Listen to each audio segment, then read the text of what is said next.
पीले दांत वाली बहू। रंजना कभी ब्रश नहीं करती थी। उसे कितनी बार उसके माँ बाप ने डांटा, लेकिन उसका कोई असर उस पर होता ही नहीं था, जिस कारण से उसके दांत पीले पीले हो जाते हैं।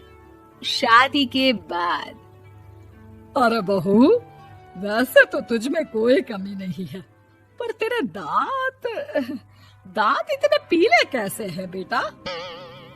कैसे मतलब? कोई सर्जरी थोड़ी ना कराई है। वो तो क्या नाम, मैं ब्रश नहीं करती थी तो पीले हो गए। अब क्या करूं? आप कहें तो लाल करवा लूं या फिर काले? यार ये क्या है, क्यों माँ से लड़ रही हो? लड़ रही हूँ? अरे मैं लड़ रही हूँ या ये बोल रही है कि दांत पीले हैं, पीले। अरे तपस्या थोड़ी ना की है इन्हें पीले करने के लिए। बकायदा ब्रश नहीं किया है 20 साल तक, तब जाकर। छी, कैसी बात कर रही हो? ये उस वक्त तो पीले नहीं थे जब हम लोग तुम्हें देखने आए थे। अरे तब साफ करवा लिया होगा डेंटिस्ट के पास जाकर। अब देखो कैसे पीले पीले लग रहे हैं। रंजना सास की तरफ गुस्से से देखती है। फिर शुरू हो गई पीले पीले पीले।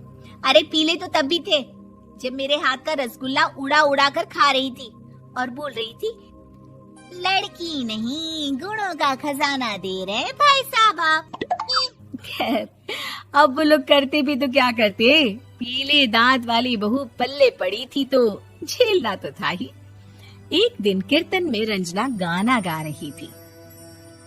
अरे कमला बहन, माँ का द्वार है, यहाँ तो सब शुद्ध होकर आते हैं, फिर अपनी बहू को ब्रश भी नहीं करवाती तुम। दूर से पीले पीले दांत भक्ति में बाधा उत्पन्न कर रहे हैं। अरे कोई 2 साल की बच्ची थोड़ी ना लेकर आई हूँ मैं बहू बनाकर। अच्छी खासी लड़की है, अरे कैसे करवाऊं ब्रश? ये तो उसे खुद करना चाहिए ना। अब माँ बाप तो इसके जैसे तैसे निपटा दिए, ये नहीं सोचा कि सास कैसे संभालेगी। सास बहू को लेकर घर आ जाती है, लेकिन सोच लेती है कि अब इसे लेकर कहीं नहीं जाएगी। अगले रोज बहू कहती है, अरे क्या हो गया, मंदिर नहीं जाना क्या? कीर्तन का वक्त हो रहा है। मेरी मधुर वाणी से कान्हा जी जागते हैं और सोते हैं। आप तो जानती है ना उनकी भक्ति में कितना मन लगता है मेरा। वो क्या है ना, तबीयत ठीक नहीं लग रही है मेरी, आराम करूंगी मैं। तबीयत ठीक नहीं लग रही? अभी तो मिथुन के गाने पर नाच रही थी आप, और अब बोल रही है कि तबीयत ठीक नहीं लग रही। अरे भक्ति में मन लगा लो सासू माँ, ऊपर जाना है, क्या मुंह दिखाओगी आप? हाँ? सास को बहू की बात पर गुस्सा आ जाता है। मैं क्या मुंह दिखाऊंगी, इसकी चिंता तो ना कर, समझी? अपने मुंह की चिंता कर, जो ये पीले पीले दांत लेकर हर जगह पहुंच जाती है। पता है लोग कितना मजाक बनाते हैं। ना जी ना, मैं नहीं जाना कहीं तेरे साथ। तो ये बात है, कोई ना, मत जाओ, मैं अपने कमरे में ही बैठकर भक्ति कर लूंगी। ऊपर वाला दांत थोड़ी ना देखता है, मन देखता है, भावना देखता है। और अरे बस बस, तू सब कुछ दिखा, बस ये सफेद चमकदार दांत ना दिखाना किसी को, है? जा यहाँ से। बहू को सास की बात का कोई फर्क नहीं पड़ता, वो तो जैसी थी वैसी ही रह जाती है। सुबह नहाकर किचन में खाना बनाना, फिर खाना खाना, कीर्तन भजन करना और सो जाना। एक दिन, माँ जी मैं सहेली के घर जा रही हूँ, शाम को लेट आऊंगी। हाँ हाँ तो जाना, मैंने कौन सा तेरी आरती करनी है घर पर बैठकर। रंजना सहेली के घर जाती है, जहाँ वो पार्टी में जाने की तैयारी कर रही होती है। अरे शिखा, कहाँ जाने की तैयारी कर रही है? मैं गलत वक्त पर आ गई क्या? अरे नहीं यार, उल्टा सही वक्त पर आ गया। मैंने ये साड़ी और ज्वेलरी निकाली है यार, शाम को इनके ऑफिस की एक पार्टी में जाना है। बताना कैसा लग रहा है ये सब? नहीं यार, इस ड्रेस के साथ तो वो वाली ज्वेलरी अच्छी लगेगी। हाँ हाँ सही बोल रही है, मैंने ध्यान ही नहीं दिया। वैसे तो हमेशा से मस्त फैशन सेंस रखती है। तो बड़ा जाती होगी ना पति के साथ पार्टी में। रंजना कुछ नहीं बोलती, बस सोचती है कि यार काश ये बात सही हो जाती, पर मैं क्यों नहीं जाती पार्टी में? क्या इन लोगों की कोई पार्टी होती नहीं होगी?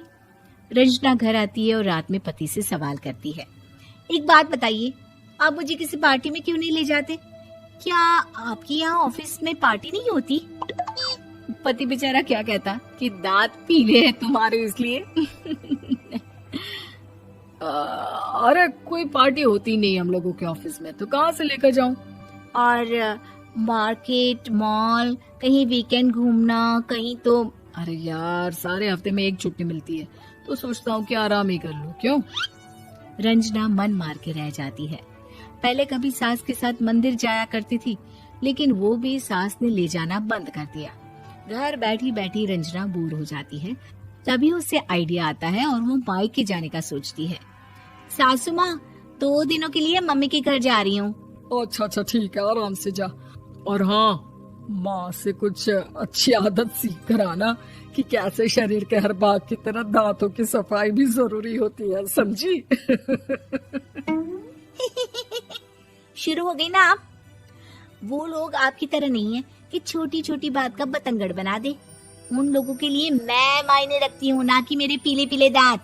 रंजना माँ को बिना बताए उन लोगों को सरप्राइज देती है, लेकिन जैसे ही वो दरवाजे पर पहुंचती है, अंदर देखती है कि घर वाले कहीं जा रहे होते हैं। अब माँ, काश रंजना दीदी के दांतों वाली प्रॉब्लम नहीं होती, तो वो भी हम लोगों के साथ चलती ना बुआ जी की बेटी की शादी में। हाँ बेटा, लेकिन अब उसे कौन समझाए कि उसको उसके पीले दांत नहीं दिखते, लेकिन उसके आसपास के लोगों को कितना एम्बैरेसिंग फील कराते हैं।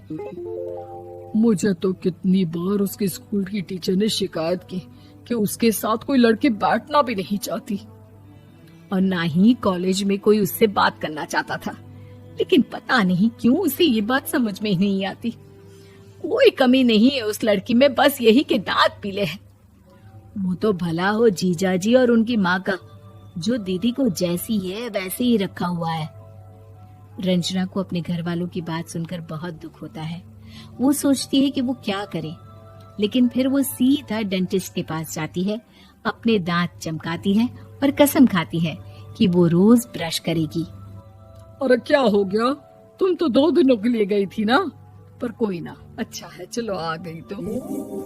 रंजना सास के सामने आकर खड़ी हो जाती है और पूरी स्माइल करती है, उसके चमकदार दांतों को दिखाती हुई। हैं? चले मंदिर? माँ, मुझे माफ कर दीजिए, मैंने आप लोगों को बहुत एम्बैरेसिंग फील करवाया। मैं आज से रोज ब्रश करूंगी।